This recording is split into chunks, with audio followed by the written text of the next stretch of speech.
where we sit now with deepfakes and AI, etc. But before we get too much into that, I mean, what do you think's missing today? I think creativity at the moment is the key, and being really good at using the tools. What would you say to people who maybe looked at AI or looked at X, Y, Z and said, oh, it's just a trend, it will die next week? I think they're massively wrong. I don't think it's like crypto. I guess, is it a doomsday scenario before we started where I could have, in theory, not actually invited you? I could have used whizzy AI tech to create this Stuart. I think that's going to be a future problem, and I don't think it's as far away as even 2 years. I think we've seen with certain hacks happening out in Hong Kong, Singapore, where people are being invited onto calls with their entire board, and that call with their entire board was deepfake. Did you know that 93% of you are not subscribed? So if you could please do me a favor and you're enjoying the show, then subscribing would mean the world to me, and it would allow me to grow the show and continue to get larger and larger guests and continue to bring what's missing in marketing today. Thank you ever so much for joining me, and I'll enjoy the episode. Hello, my friends. I hope you're well. I hope you had a good day, evening, or night. Today, I'm with Stuart talking about what's missing in marketing today, of course. And also, I guess to an extent, Stuart, it's about where we sit now with deepfakes and AI, etc. But before we get too much into that, I mean, what do you think's missing today in marketing? Well, coming from Origin Secured, we're always going to say trust and verifying trust. I think one of the things we're seeing with lots of marketing agencies, lots of companies, is this model of make as much noise as you can, say whatever you want to say, no one can really prove whether it's true or not, and hope that it catches before you get caught out. And I think that's the biggest issue we see with marketing at the moment, is bringing the trust and the verifiability back into it. I mean, because we were alluding to, I guess, is it a doomsday scenario before we started, where I could have, in theory, not actually invited you. I could have used whizzy AI tech to create this Stuart, you know, which I haven't done, by the way, for the record, anyone watching. But there is going to be a potential world in maybe 5-10 years, or maybe, you know, technology moves quickly, so it could even be as little as 2, if not 1. You know, is that kind of where it comes from? Do you think the lack of trust, like actually confirming that yes, I am talking to Stuart today, and yes, Stuart did actually come on the podcast? I think that's going to be a future problem, and I don't think it's as far away as even 2 years. I think we've seen with certain hacks happening out in Hong Kong, Singapore, where people are being invited onto calls with their entire board, and that call with their entire board was deepfaked, right? And I think they got away with like $20 million, whatever it was, in that particular one. So I think that's coming. I think that's going to be sooner rather than later. And I think we're seeing that online, where you'll get images of people like Martin Lewis or whoever saying something that just isn't true, or supporting a project that is a scam. So I think that's coming. But I still think just traditional trust, right, is a problem.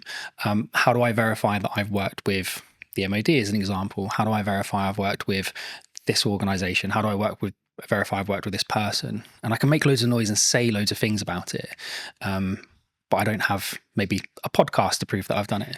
So I think that in that sense, we have to find a way of enabling people to verify that information, but without risking all of the personal data that goes with it.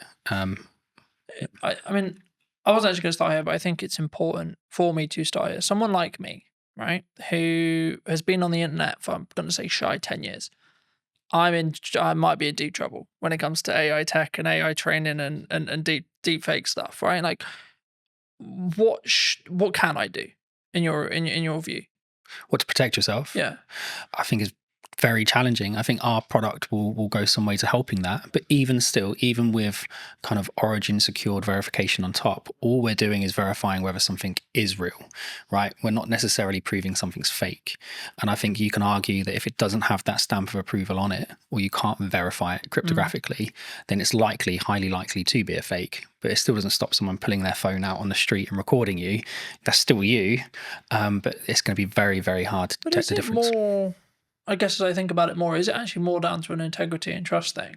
Like, someone looking at it, you might look at it and say, well, I know Colin. I've known him for however long, 2 years, let's say 3 years, right? I don't think, my gut tells me that's not him, because he wouldn't come across that way. He wouldn't say it like that. He wouldn't, like, why is he involved in that? That's weird. That makes sense. Like, is that actually maybe the defense? Maybe, but I think if you look at the way things happen in the media and the press, there's typically not the approach that most countries take. It's very much kind of someone's appeared on an online platform doing something they shouldn't be doing, and they're instantly vilified, regardless of whether it was them or not. So I think there's an element of education and adaptation that we need to go through as a community. Absolutely, that will help. I think technology will assist. I think that will go some way to proving it as well. I think it's really going to be education. I think we need to teach people to be safer online, and to be able to identify when something might be a fake, which at the moment I just don't think we do enough. I think we rely heavily on third-party organizations who we think represent security, and in some ways they have been secure, but when you've got trillions of dollars flying around markets every day, if you carve off even 10%, even 1%, right, these are huge numbers. Fraudsters are going for them. So I think we need to adapt and find new ways. Do you think maybe as marketing, or as like just a medium to small size business, what can I do then? What can you do? I think, again, having things like this will help. I think having endorsements from organizations will help. And again, going back to what Origin Secured is about, it's about having endorsements, right? How do I verify that I've worked with this organization? How would you verify you worked with Origin Secured? Well, you can have my video with you online. But outside of that, it would be a case of you could put my quote up on your website. But again, how do I verify that was real? You might have to get one of your customers to come and talk to me. So I don't know if we actually have an answer to that question at the moment, other than we know with Origin Secured, we can cryptographically prove you've worked with us, and you don't have to pick up the phone and call me to get me to prove it. So it's difficult, right? I think everyone thinks trust and brand, and like, I'm a big advocate for trust and brand, and I think that the only really, like to quote Gary, the only thing that matters, or the only thing that will be left, will be brand when everything is commoditized by AI. Yeah. But will even that be left? Because if you look at some of the AI tools that are coming out now, I mean, we're looking at them. We use AI throughout the business. And I know a lot of companies say that, but genuinely, from cursor all the way through to the front end, products like Replit are coming out. You can take an existing front end and you can copy that, and it might take you 2 weeks, maybe a month, with a couple of half decent devs. So you've spent millions investing in this product, in this brand, and then someone comes along and just copies it as a carbon copy. And if their marketing skills are better, if their social media skills are better, if they're better at hacking that kind of influencer side, well, where's the value then? Like, is it more valuable to have a really good kind of marketing team, or is it more valuable to have a really good brand? I think they don't always go hand in hand. You can have a really great brand, security, integrity, strength, and it can be destroyed in minutes. I think that's difficult, right? Isn't it? I think that's, I hate to use Bud's term, but like that's where personal branding comes in. Yeah, because like if I'm saying and I'm endorsing something, yes, it could be AI'd, but then as I say, maybe it is that. Like as I say and think about it, like maybe it is just that because of my track record. Because like then people, I guess the question there though is it then down to the person consuming it to make the decision?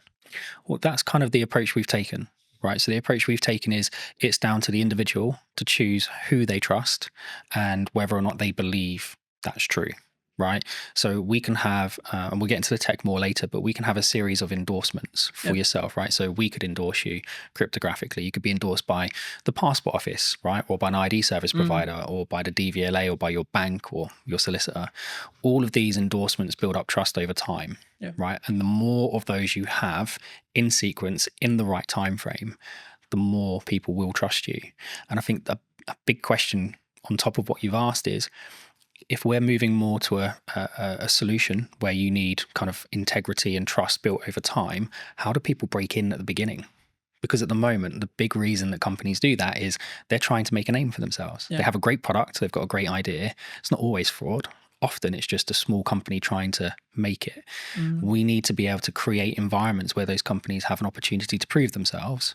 Because if we just say, well, you have to have brand integrity and you have to have a history, and you have to be around for 5 years, etc. Then it's going to stop that from happening. It's interesting because I'm rapidly approaching like 6 years full time and 10 years like doing the thing. And I'm like, oh, it must be really hard for people starting out. But like genuinely, like when I was starting out, AI wasn't a thing. And that's the big conversation with AI at the moment. It's like completely obliterating those grunt jobs that people did as junior editors and junior tech people and etc.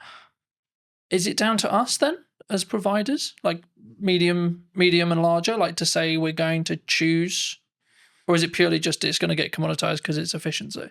I think there's going to be a huge amount of commoditization. I think there's going to be lots of consolidation, right? More importantly, there'll be lots of consolidation. I think standing out from the crowd is going to be challenging. I think it already is challenging, right? If you can have the best product in the world, but if you can't get the message across, or you can't convince people what it actually does or how it does it, it's not going anywhere anyway. I think we need to create more of a fair opportunity for smaller companies. And I know that the government have got lots of programs in place. We're working with the MOD at the moment. They've got loads of programs in place to try and fast track SMEs and give them opportunities to deliver. I think we need to do more of that. And I think we probably need to have better controls over, well, how are these contracts won? How are they tendered for? Because ultimately they're geared up for companies who have got hundreds of people to spend hours and hours and hours of time building this kind of knowledge up over time, and then you've got a small SME that's run by 3 people with no experience. But also, I guess you could flip it on the other side when you look at AI or things like ChatGPT, large language models, etc., where actually that could be the greatest equalizer that you've got, right? Because someone who's maybe solo or 2-3 people, then arguably, if they're leveraging AI and they're early, they could actually be keeping up with 100 staff in regards to workforce because they're working quite smart. Well, they can, and I think, look, we've certainly benefited from it, right? Lots of smaller companies are benefiting from using AI, but so are the larger companies. And I think if you, I'm going to get in trouble for talking about this, but one of my favorite TV shows is The Wire. And there's a scene in there where one of the characters is out of jail. Cutty, I think his name is. He's sat with this other guy, and they're talking about doing something they shouldn't be doing, and he gets handed a gun, and it's supposed to be a revolver, and he's like, oh, I'm used to using a revolver. And he goes, yeah, but that doesn't hold 17. And he's, oh, the game's changed. And the other guy goes, no, it hasn't changed. It's just got more fierce. And I think for me, that's what AI is, right? Yes, there's going to be less entry-level jobs. Yes, there's going to be less opportunity for people coming out of university. It doesn't mean anything's changed. The industry's still the same. It's just more fierce because the competition isn't now just with someone, one of your peers. The competition is now one of your peers who can control 4 or 5 AI prompts and do the work of 12 people rather than doing the work of 1. And so, yes, these companies will benefit smaller ones, but I think you're in a more fierce environment because those larger companies have access to just the same technology. Do you think it comes? I mean, there's kind of like, there's 2 strands here. Number one is like the larger companies is like turning a ship, right? A massive ship. When I'm a speedboat, I can go, woo, Yep. you know. But I think the more important, I guess, question is around, number one, how agile you can be as a company, but also number 2, it's the mindset, I guess, in some ways, because I think like with the commoditization of automation, technology, etc., like we could go down the mindset of, okay, we're all going to be out of jobs. Bye-bye, farewell, right? Or we could go, actually, how can I utilize this as a tool? And, you know, I was having a conversation with someone very close to me about another filmmaker the other day, and I was very worried for his model, looking at his business model, because traditionally he's, in this case, brought in as a camera operator for other video production companies. And there's been a large conversation in the space with those who are listening about, you've kind of got 2 models that you can really like business model-wise that are still profitable and can still work. Yep. Massive Hollywood stuff, which big crews, big money, lots of stress, and then the 1 to maybe 2 at most, like production size, right? The issue is, I guess, the middle class filmmaker, you could say, in my realm, could be and potentially is going to be commoditized, especially if they're not utilizing or looking how to use AI, how to do prompts, especially if you look at like the AI generation stuff that's coming out and like Google VO3 and etc. Like, I looked at it and went, oh, right, okay, I need to talk about strategy more then. Because the idea of filming stuff is going to become less profitable than I think it was. Yeah, potentially. And again, playing devil's advocate to the other side, does it become less profitable, or does it just shift into a different community? So is it now not the middle class filmmaker, right? Is it now opening this up for everyone to be able to access it? And actually you get more creativity out of it because there are people who are learning to use those technologies at a younger age and more efficiently. I think my cousin is doing phenomenally well in Sydney at the moment as a filmmaker, right? She's still going through school, but she's done several productions. She came up with this phenomenal idea about a particular singer, and she's been talking to their team about being able to produce a particular song. The idea behind it is incredible. you won't get AI to produce the idea, right? Not yet. That might come in the future, but at the moment, AI is just really, really, really good autocomplete. Lots of people are going to be really upset with that, but it is, right? They're just predicting tokens. We're not yet at a point where it is finding new ways of doing science, right? It might find a new mathematical way of folding a protein, right? But that was always there. That it's just able to run more permutations. But it's not going, I've got this great idea for this film, and I want this, and I want that, and I want the other, and I want the other, right? That's still really a human kind of product. And I think... Do you think that's where the opportunity lies then? 100%. I think creativity at the moment is the key. And being really good at using the tools, right? I still think there's going to be lots of jobs. I think they're just going to change. I think you'll have less entry-level jobs. Not necessarily a bad thing, but you might just have lots of people who are really, really good at doing the prompt engineering. That will become a big job in my opinion. What would you say to people who maybe looked at AI or looked at X, Y, Z and said, oh, it's just a trend, it will die next week? I think they're massively wrong. I don't think it's like crypto, right? I think my co-founders and I always disagree on this, especially one Mark. He's very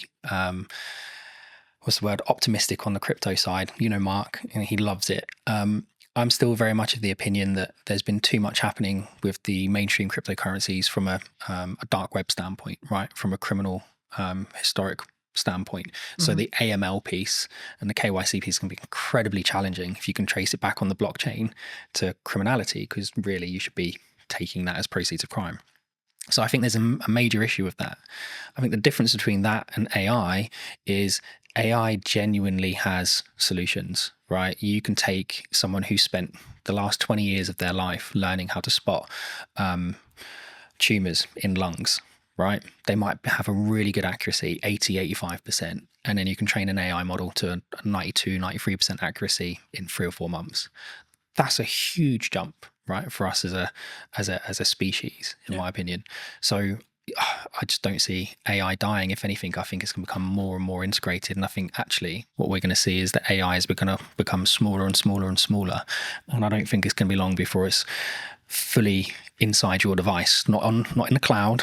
It will be inside your device. You'll have your own private AI, and it will learn you more and more and more. And this is why Origin set out to do what it does, right? As more and more information is being collected, you need to secure that in a better way. You need to be comfortable that your data is yours, that you have control over who accesses it. And if they do manage to get access to it, that you can revoke that access. And if someone is storing your data somewhere, you've got some level of encryption yourself over that data. I think that's much more important as a conversation. Is not necessarily is AI going to be a great tool, 'cause it's not going anywhere. Is how do you secure the data? How do you scrub the PII out of it? I think, because I know that, you know, other large language model providers, I'm sure, have done similar. But I know OpenAI, owners of ChatGPT, got into some hot water because they basically, what it seemed like was they were basically ignoring copyright law completely. And they just went, oh, look, the internet's got loads of internet and information on it. Let's just take that. Thank you. And I don't believe that could be undone now.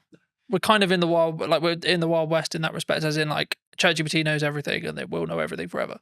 Yep. And again, there's only so much data in the world.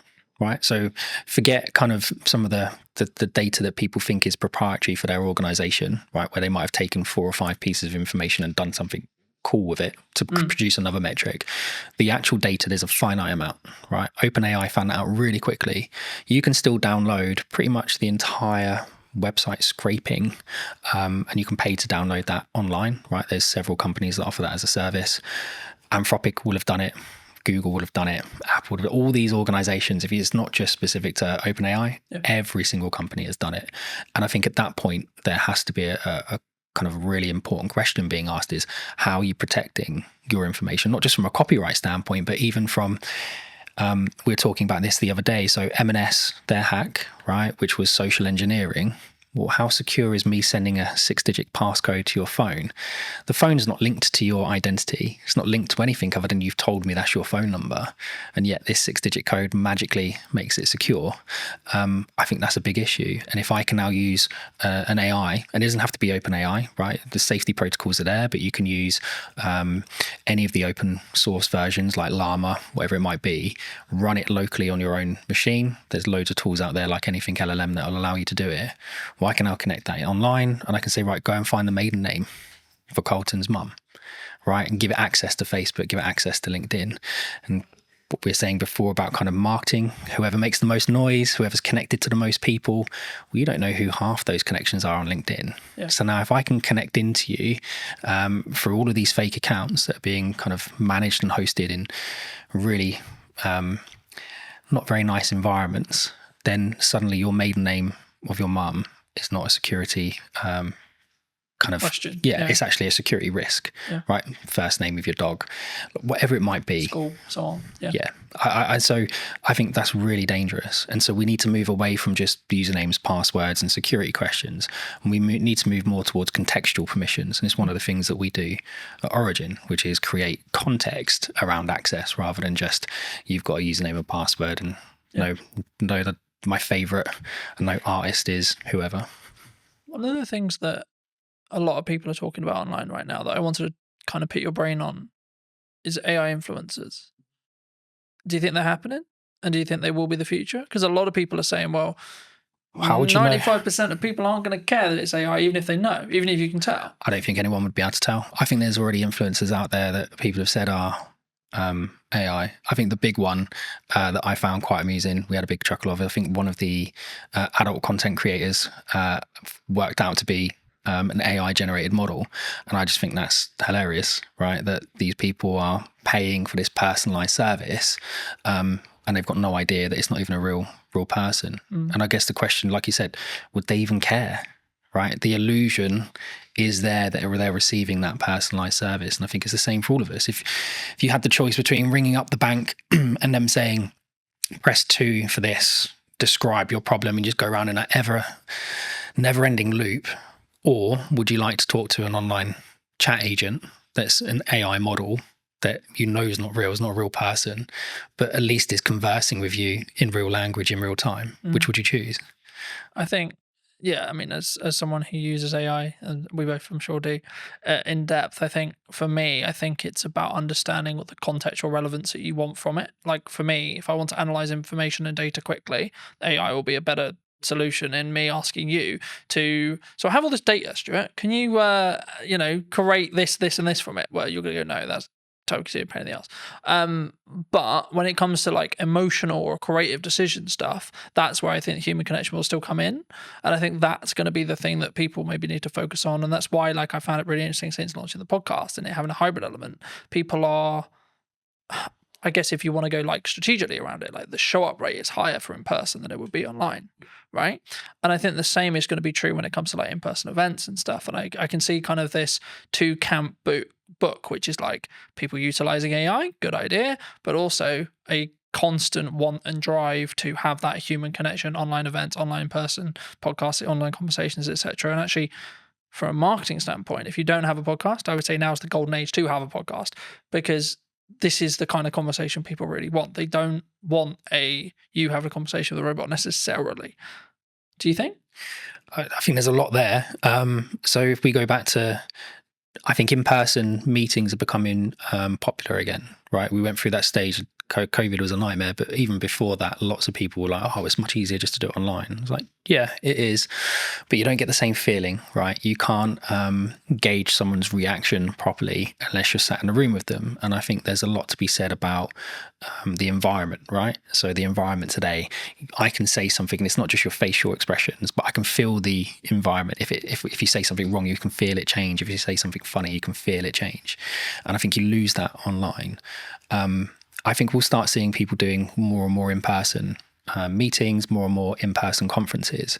I guess the question really I've been asking a lot recently is the younger generation, right? When I was kind of 12, I was out from morning till evening every day doing whatever I was doing. It's not always the right things to be doing, but I was having fun. Whereas my 12-year-old, getting him out of the house is a nightmare. And it's not just because he's on his devices, because we limit his time on his devices. He does lots of exercise. We do Muay Thai together. We train together. We do loads of stuff together. But him and his friends don't go out. Like there aren't loads of kids in our area playing outside, and it's the perfect area to be doing it because it's quiet, there aren't many cars, there's loads of open spaces. So I don't actually know where it's going to go, if I'm honest. I think it really comes down to this next generation and the generation after. How do they interact with each other? And if we don't keep encouraging people to maintain the social aspect of it, I think it will be an issue. And again, the trust side of it, I can trust you more if I meet you in person most of the time. But even then, you still have people who are really, really good at kind of convincing people of things in person that aren't necessarily true. I remember a handful of years ago, I did a talk as part of a business panel at a local college. For obvious reasons, I won't mention which college, and the consistent thing that came through all of the feedback that we gave to these students, like we all gave little talks on our business, gave some context, then we did an open Q&A, and the constant thing through all of it was, you need to work on your communication skills. You need to work on your communication skills. You need to work on how to articulate. But I think sometimes especially someone who talks on content a lot, who does content a lot, who's constantly trying to do that 1% to improve how I come across, the words I use, when I pause, etc. I guess to an extent I take for granted the fact I can't. It sounds really weird. I know how to communicate, right?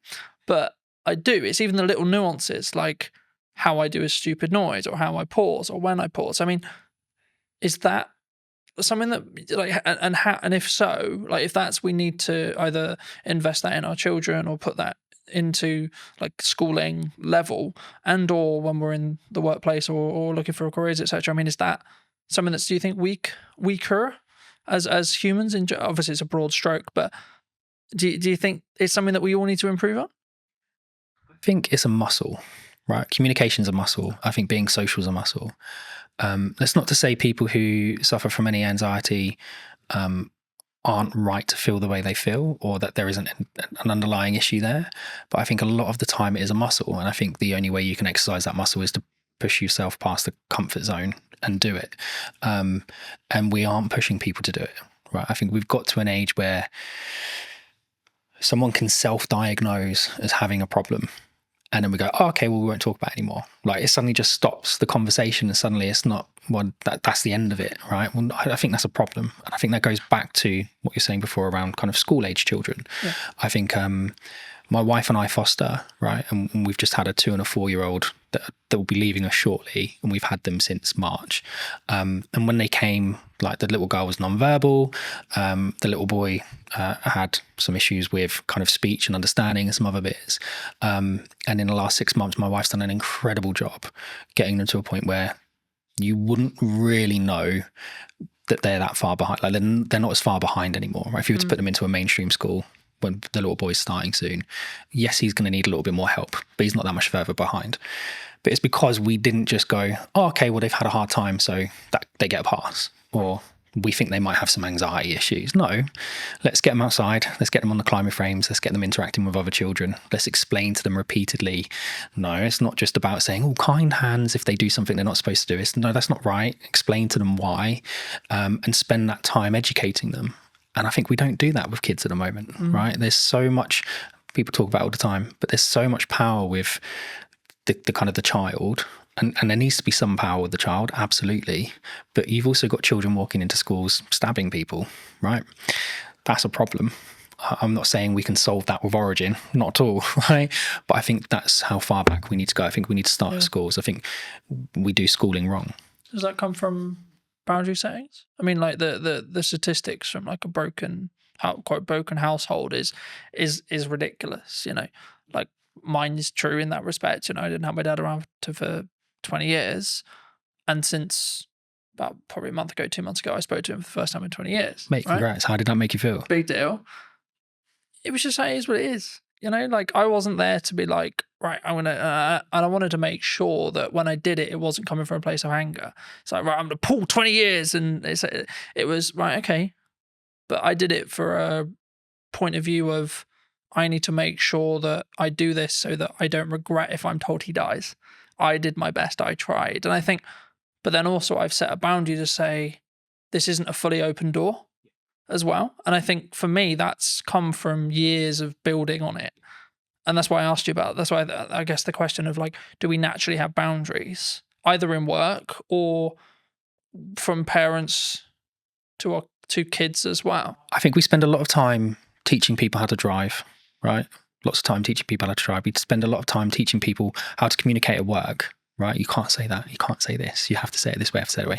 We don't spend a lot of time with children teaching them boundaries because sometimes the parents haven't been in a position to learn those boundaries in the first place, right? Not everybody has the same start. I had a similar experience with you. Didn't see my dad for a long time. And I did go in different directions, and I was lucky enough to meet my wife who kept me on the straight and narrow. And I didn't speak to him for a long time, and he passed away. So before we had a chance to reconcile, whether we would have not, I don't know. So I'm really pleased you managed to get through that. But there's a lot of people that don't have that kind of, they don't know themselves enough, right? They don't have the same strength of character. They haven't gone through the same experiences the same way and come out the positive side of it. I think we encourage people, and TikTok and the others drive me mad because it's 10 ways you know you've got ADHD and 10 ways you know you've got this and 5 ways you know you've got that. And we're just creating excuses all the time for the behavior. And so boundaries, I think we all know where the boundaries are. I think a lot of the time we just choose to ignore them. Is that personal though? Because my boundaries and your boundary may be different. They should be, right? Otherwise it'd be boring. They absolutely should be different. But I think there are some basics that we should be able to agree, right? Certain spaces are private. Yeah. Certain words shouldn't be used. Certain things are unkind. Certain things are kind. Well, it's just mutual respect stuff though, right? Like, absolutely. Like you don't need to be, just because I think you may be acting in a manner that's maybe unkind or etc. That doesn't necessarily mean I'm better than you by saying that you're being a dickhead, for example. Do you know what? I was on a train recently and there was a gentleman using his phone in the quiet carriage, and there was a gentleman sat opposite him, an older gentleman. And I've never known how to turn around and say to someone like, why you got your phone on?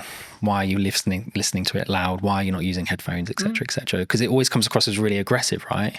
And the old guy just literally just leant over and went, "Excuse me, I just wondered if you'd seen that sign." And the guy looked up and saw his quiet carriage and he went, "Oh, sorry, mate," and left. And that was it. There was no big like hurrah. There was no shouting. And I thought, well, that's a mutually respectful way to approach that situation. Would he have approached it the same way if it had been a 13, 14-year-old teenager listening to his music loudly? Would the teenager have responded the same way the man did? You don't know. But I think we should approach things in a respectful way. And again, that boundary issue, mate, that's a hard one, right? There's people that have spent their entire lives working on that to try and find a solution, and they still haven't figured it out. I think I keep coming back to this whenever I talk about something like this, and I keep coming back to it's self-love, self-development, self-you. It's reflective of you.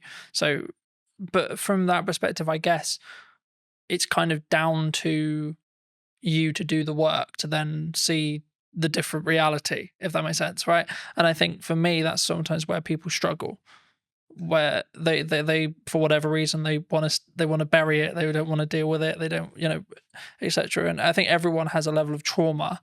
It's I don't like using that word, but the level of trauma will either make or break you, and then it's up to you to see how you deal with that to then move forward.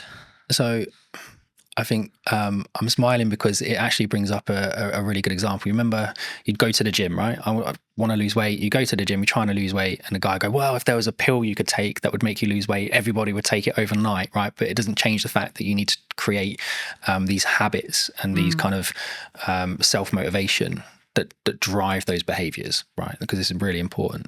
And then we had Ozempic and Manjaro and all these other things come on, and people have utilized it. And I think it's a great tool. If you need to kickstart that process and you're nervous or anxious about going to the gym because of how you look, great, kickstart it with that, but don't rely on it. And I think we've created an environment where I feel depressed, here's some tablets. I feel anxious, here's some tablets. I feel overweight, here's an injection. I feel this, go do that.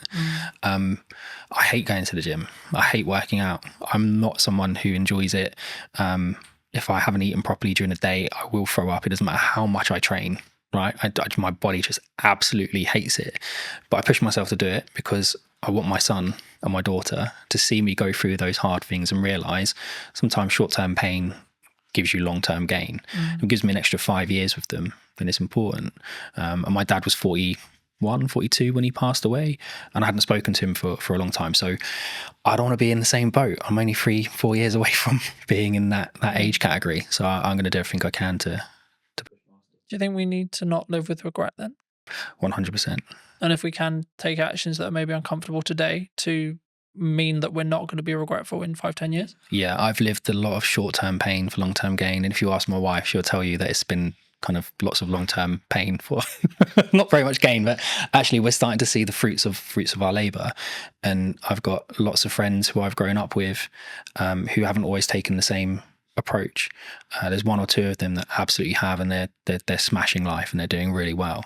But there are still an incredibly large number of people I know who are living month to month, and whether that be just kind of taking out finance on a new car because they want another car, or they're not taking those kind of short-term pains of, well, actually maybe I'll just hold this car for another 5 years. Nothing really wrong with it. The plate might be, I don't know, my plate's a 17 plate, right? I've got no interest in selling my car. I love my car. I've had it for a long time. Yeah, but you don't get the, oh, that's a cool car. Oh, well done. You got a new car. Tick box from your social circle, though. No, you don't. But again, it's that confidence of being able to say, well, I don't need it. And again, you go back to what you're saying before about boundaries and how you're brought up. Lots of people don't have that. And again, from a trust standpoint, well, who's going to give it? Right? Because you do need a parent or someone you trust in your life to give you that validation. And if you're missing it, you're going to be looking at it from all the wrong people. Do you think we come from a place of like strong, I guess, I'm just thinking of the best word to describe it, but like for me, it's like we can only think about this way because we come from a sense of privilege. Yeah. Because I'm always aware, for example, like, and not to like dwell on what's happening in the world right now, but there's areas in the world where like children are starving. Mate, right? I look at what is happening in the Middle East, and it fills me with dread that we kind of won. And even then, we're in the fortunate position to have the available time, energy, and resources to sit here and have a conversation that we can put on the internet. It was a genetic lottery, right? Like we just happen to be born in the UK. We just happen to be born into the families we were born into, or the environments we were born into. It doesn't mean that we haven't had to struggle, haven't had to go through interesting times. But we have to frame it in our perspective when we come over? It is a privilege. We're coming in from a level of passive privilege because in 95% of cases, yes, there's exceptions to the rule, etc., etc. Everyone has the different story, but in most cases, in the UK especially, or Western culture especially, like we haven't really need to worry about most of the essentials, either because state looks after us, and or because we come from a family that can look after us, and or we're given the tools to be able to create income that then in turn means we can take those, have those things. It's having the opportunity, right? I think cars aren't exploding next to us. And I think when you can walk down the street and a bomb isn't going to go off, that creates a level of opportunity where you can focus on different things. You can focus on building wealth. You can focus on improving yourself and moving up the social ladder, so to speak. My upbringing, my parents, my mum, my stepdad, everything they could for us, but we still went without certain things. But my dad loved holidays, right? So we did one big family holiday every year, and he loved to travel. He loves politics. He loves history. So we would go all over the place, and we would go and actually really explore the areas we went to. We'd meet locals. We'd understand the history of the place, and that gets you out of your comfort zone, right? Because now you've got the social aspect of it. You've got the verify point, because I'm actually in the country speaking to the people at that location. And I think that kind of shapes you as an individual. Whereas if you spend your entire life just seeing everything on TV, you can just turn it off. And it's not the same. So I think we absolutely are very privileged. Even if you're going through hard times, you're still not necessarily worrying about the same things other people are. But it doesn't mean your story is any less challenging. Though. And I thought that's why I've always, for as long as I can remember, I've always talked about the fact that I don't have to walk 3 miles to get 50-50 chance if I die from drinking the water that I got, like I have clean drinking water, etc. And it sounds slightly ridiculous, but like also just the odds of being alive is 1 in a trillion, right? Yeah. Like, and being alive now, and if you look in this age as well, with this level of opportunity, etc., which is maybe why I can sometimes come across quite brash, because I'm like, I don't have time for people who maybe victimize themselves. I'm like, you don't understand how lucky you are. I feel the same. I've look, I'm not gonna get a violin out. My life hasn't been anywhere near as hard as some people. And some of the children that we've had come into our care, their starts to life have been like horrific, really horrific, and how they are going to shape themselves and cope through life, bouncing around kind of the fostering care system, I dread to think what the outcome is going to be at the end of it, because how can you kind of fix that? But then there are a lot of people who haven't gone through those experiences quite like that, who, like you say, kind of want every excuse under the sun not to be doing something, not to be doing this, not to be doing that. Why can't I just have a pill? Why can't I just have an injection? And I think that's one of the things that AI can't do, right? AI can't solve that. That's a social issue that we need to solve together. And I don't think we're going to solve it by all being in our homes tapping away on AI. We have to be out with people, meeting people and doing it ourselves. Moving back to what you do. That was a bit of a detour. Nice detour. But digital licensing, where does that sit? We've discussed this at length. So one of the key things we wanted to solve of origin was, how do we verify information about something without revealing the underlying data? And I think a really good social example of that is when police do stop and searches, right? I experienced it quite a lot when I was younger because of the environment I was in. My friends did as well. We'd get stopped and searched by the police lots of times. And sometimes it was okay, and sometimes it was really not a nice experience. And I think it always started with, what's your name, what's your date of birth, what's your address? And even if I give you my name, date of birth and address, how do you as a police officer verify it, right? Does he have any tattoos? Does he have any markings? Does he, I don't know, look a certain way? But you kind of become generic. Guessing, right? Lots of guesswork, right? And lots of gut feel on the police officer side. Whereas we wanted to try and find something that would, and it wasn't just for this specific reason, but it lends itself really well to it. We wanted to be able to provide technology to the environment, to the world, that kind of removed that friction. So a digital license isn't like an ID card. There isn't a centralized database of all your information in one place. That's ridiculous. If that gets breached, it's going to be horrendous. The fraud will go through the roof. What we've done is we've used kind of a decentralized approach. So we've taken some concepts from blockchain, but removed the blockchain because it's inefficient and doesn't really work for this context. But the idea behind it is, you can have an ID service provider, right? So it's a government approved company, verify your identity and give you a cryptographic endorsement that sits on your digital license, which you can carry on your device. It could also be hosted in the cloud, but the idea behind it is you've got control of it. So now if I was to come and stop and search you, you would be able to present that credential to the police without revealing your name, your date of birth or your address, but the police would know to a degree, he lives within a 5-mile radius. There's no outstanding warrants. He's verified that is his identity because he's done it with a biometric check on his thumbprint. And we can see that biometric check that's linked to that IDSP hasn't been changed on that device. And then we can link it to other credentials. He's got a full-time job with an employer. Don't need to know who the employer is, but he's employed full-time. We can see that he is part of a charity, or he does this, or he does that. There's all these different aspects we can start to build into that check. And it all comes from, I still haven't revealed any of the data underneath it. These are all independent cryptographic proofs coming from third parties. But that police officer is now sure that individual doesn't have anything outstanding. And I think that would help. I'm not saying it's going to solve the issue, but it certainly would help remove some of the friction. And if you then start to expand that out to kind of the business world, so if we're looking at things like, how do I onboard employees in a fast and efficient manner whilst maintaining their privacy? So one of the tools that we're doing for the digital cleaners license is we do the right to work checks. We do a modern slavery check by making sure that the bank account name matches the name on the ID. Real basic check, but lots of organizations don't do it, right? And that's one of the flags for modern slavery. We then can go and endorse all of your employment history, right? And again, we're not the verifiers. We're not verifying the data. We're not storing the data, right? But we're going off and having those independent third parties endorse you. Same for your certifications, your training. And I think in that environment, when you're dealing with disparate workforces where English quite often is a second language, not your primary language, these people, they kind of get left behind, right? They come along with their paperwork and they have every right to work. They have every intention of working, but it might take 5 or 6 meetings and 10 or 11 copies of their documents. Now, where's all that documentation going? They've got no idea where it's being stored, no idea who has access to it, no idea what copies are out there. But we're expecting them to just continuously do this. And if they're now working 3 jobs, we're extrapolating that 3 times over.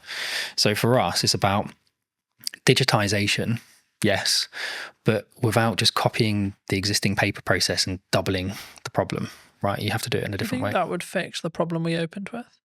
What, going For back? someone like me, for example, who, let's be honest, if deepfakes become mainstream in AI, someone points an AI with that mindset, I'm screwed. Yeah, I think there's definitely a way of being able to verify something's real. But again, there's then nothing stopping someone from creating an AI deepfake and just putting their endorsement on it anyway. Right? They haven't had to do the work. Like, the AI has done all the work.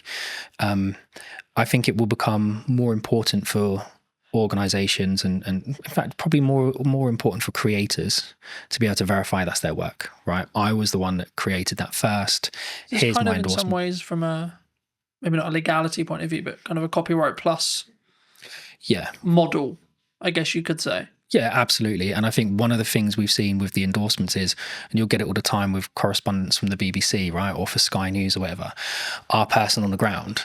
Well, that's great, but I don't know who that person is. I don't know their credentials. I don't know where they're from. I don't really know if they're from that country.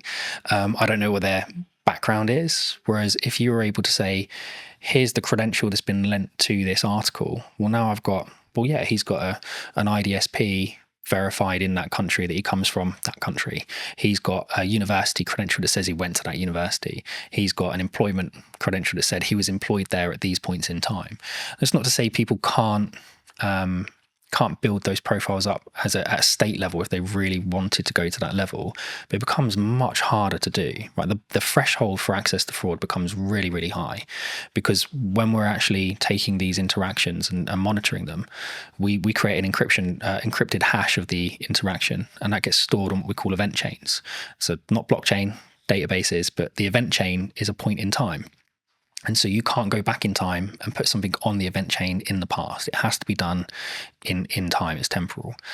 And so in order for someone to perform a high degree of fraud, it's going to take them 5, 6, 7, 8 years to build that profile up. And they will have to do it in multiple chains simultaneously.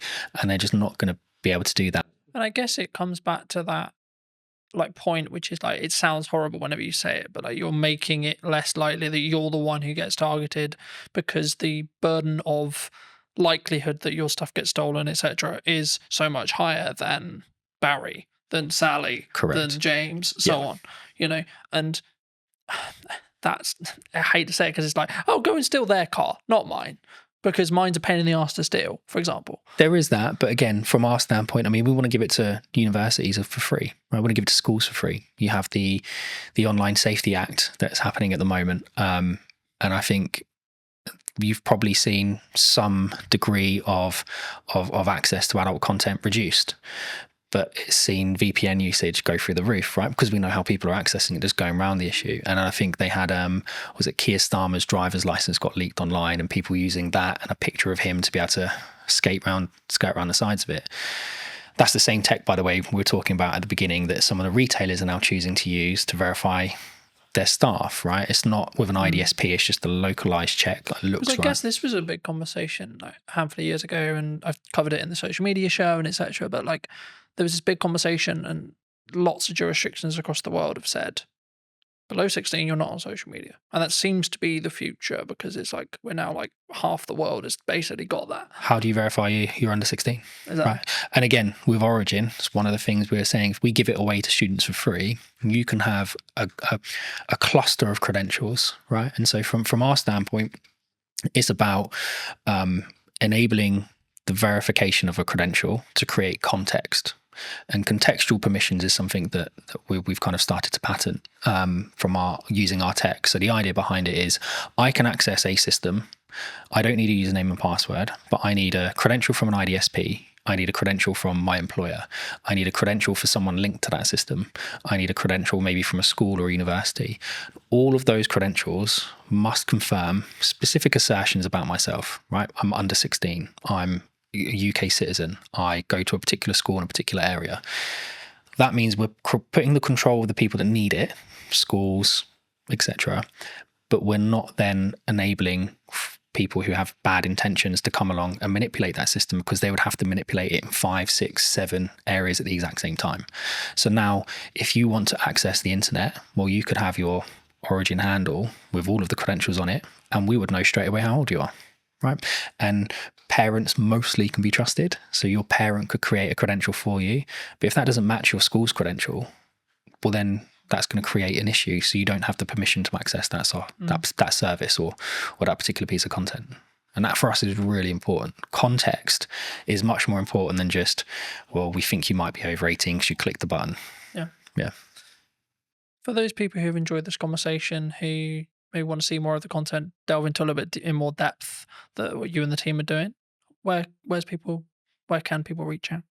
They can reach out to us directly, so they can come to us via the website, or they can reach out to us on social media or LinkedIn. I think we're starting to put more video content out there. So going back to what you were saying before, about kind of verifying trust, how do you prove it in the marketing world? Well, for us, it starts with video, right? And yes, there are deepfakes out there, but from our standpoint, I mean, we're able to verify our technology in our videos with our technology, right, which is important. We're certainly seeing kind of proof of concepts with the MOD gain lots of traction. We're talking to OFDIA, the Office for Digital Identity and Attributes, about shaping kind of how the UK consults on digital identity. And I think all of those aspects are important. So it's not just about us. I think people should be looking at digital identity as a whole in a much more holistic way. And reach out to us, reach out to the IDSPs, reach out to everyone. I think it's something that people need to understand more, is that digital ID is more than just, here's my JPEG of my passport and driver's license. But yeah, reach out to us on social media or online. Just before we wrap up, I mean, obviously you have worked with us in the past and you've done some video content. I mean, now the other side of it, maybe a year on, how was that experience? What was the things you maybe learnt from? Except, like, how was it as a whole? Like, not putting words in your mouth, but I'm actually curious, because obviously we haven't touched base since actually doing it last year. And I mean, was it how you thought it was going to be firstly from the perspective of what we did, but then also, like, was there any byproducts that actually came from like working with us specifically? I think we realized really quickly that video was the best way. Yeah, 100%. And I think working with you guys and working with Lucas for the day, it kind of got into our minds a different way of thinking about things. And we were just on the cusp of really understanding how to talk about our product and how to talk about our technology.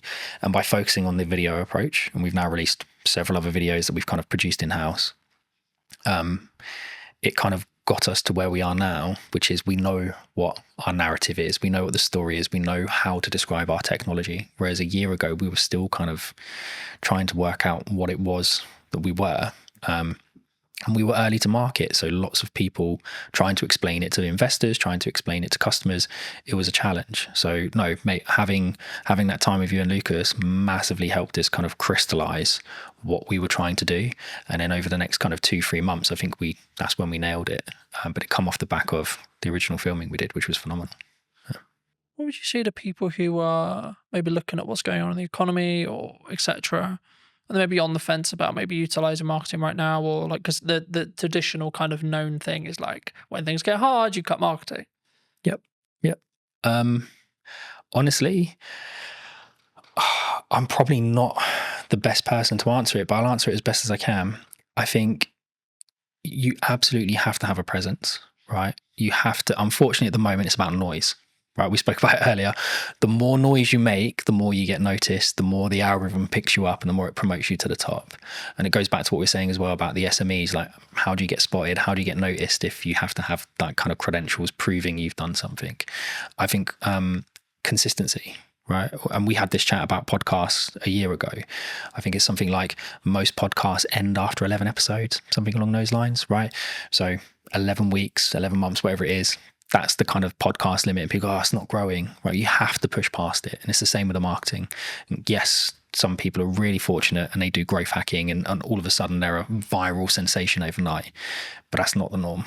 And I think the only way you can build your message is consistency. You have to be in person at events. You have to be putting stuff online. You have to be writing articles. You have to be talking about it. You have to be meeting new people and spreading the word. So I don't think marketing just stops with video. I think it's something much more holistic. And it's something that you have to consistently do every day. And we have a great marketing team. So Hannah does that for us, and she's excellent at it. If you were going to wind the clock back to speak to Stuart 10 years ago, 15 years ago, what advice would you give that Stuart? It would probably be trust your gut. I think we've had hiccups along the way with everything that we've done, right? Whether that be businesses my wife and I started, with raising children, with kind of investors, whatever. There's always going to be a hiccup. Something's always going to come up that you weren't expecting, but you have to trust your gut. And even if that is completely in the opposite direction to what everyone is telling you, sometimes you just have to go with your gut, because at least at the end of it, you don't have the regrets, right? If you listen to everybody else and they turn out to be right, that's great. But if you listen to everyone else and it turns out to be wrong, you're going to spend the rest of the time going, oh, I wish I'd listened to my gut. I wish I'd trusted my gut. So I think take people's advice on board, listen to it, kind of take the best strategies, build them together, but ultimately trust your gut. Yeah. Thank you so much for the time, Stuart. You too. Cheers, Carl. And if you did enjoy this episode and would like to see more like it, then I would love to hear what you think in the comment section down below. Why not subscribe so you don't miss next week's episode? And I'll see you very, very soon.